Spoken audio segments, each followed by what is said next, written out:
محترم صاحب کا صاحب نسل ایک شعر کی بات کرتے تھا کہ وہ ہنستے رہتے جیوا میں کہا یہی سٹا یہی کافی اسے دفعے میں شامل جنت سے بھی لا جانا دولت کو بھی شامل جانا اسے دفعے میں سارے سارے کام کرنا کسی نے کچھ لگنا ہے کسی نے کچھ لگنا تو میری سرکار نے سارے برا کرنا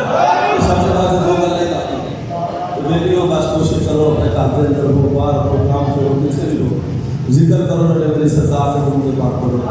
زندگی کی بہت تھوڑی ہے وقت کافی ہے اپنے کافی اندر کوشش کرا کرو نماز مغرب کے بعد عشاء کے بعد تہجد کے فجر کے بعد جدوں ٹائم ملے سرکار سے کافی کا 5-10 منٹ ہوتے باقی ہیں کلمہ شریفیاں دو چار تسبیحاں یا پھر کہ ذکر لا الہ الا اللہ اللہ لا الہ الا اللہ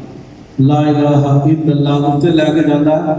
تو کملی والے دی رحمت محمد رسول اللہ صلی اللہ علیہ وسلم پڑھ کے اتنے آتی ہے لا الہ اتنے لے کے جانا ہے محمد رسول اللہ صلی اللہ علیہ وسلم میرے آقا دی رحمت بن کے کہتا ہے ان تاری اپنی موج ہے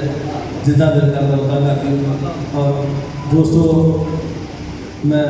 کسی دوست کو کوئی نہ چلتے ہوئے کوئی گل نہیں لیکن اسی کسی اور جگہ پہ خرچ کرتے ہیں اور جگہ پہ تعاون کرتے ہیں اسی کوشش کریے مسجد بن رہی ہے ایسے اسی جتنا بھی ہو سکتا ہے لازمی آج جدو جد کو کتنے ہوئے کوشش کر کے بس 15 کو حصہ تاکہ سارا حصہ میرے اندر بیٹھ جائے ٹھیک ہے نا تو اج بھی جہاں نظرانہ ہوگا سارا مسجد کے کھاتے سے جائے گا انشاءاللہ